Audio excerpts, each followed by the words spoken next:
Son père a régné sur le Pérou pendant 10 ans. Mais à 35 ans, sa fille Keiko Fujimori affirme qu'elle n'a rien d'une marionnette. J'écoute ses opinions, mais c'est moi qui prends les décisions. Keiko est déjà députée. Elle a lancé son propre parti l'année dernière, une formation de droite qui rassemble toute la famille fujimoriste en vue de l'élection présidentielle d'avril.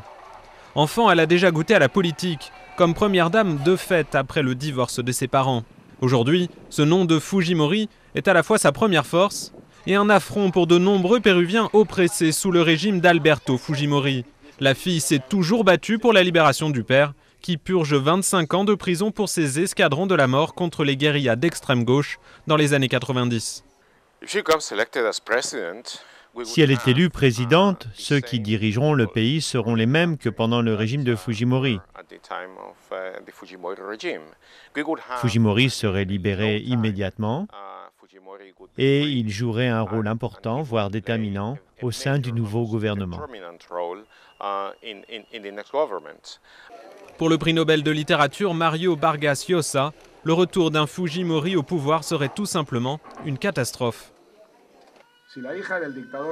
Si la fille du dictateur emprisonné comme voleur et criminel a la possibilité de devenir président du Pérou, je serai l'un des Péruviens qui tenteront par tous les moyens légaux de l'en empêcher. Mais Keiko hérite de la popularité de son père chez les Péruviens les plus pauvres.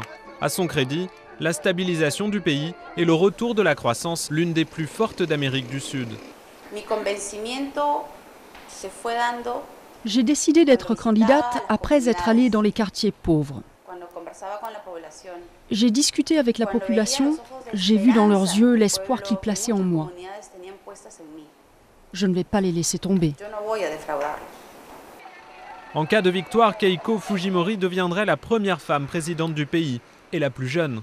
Son père, détenu dans cette base des forces spéciales de la police, attend sans doute avec impatience le premier tour du scrutin, le 11 avril.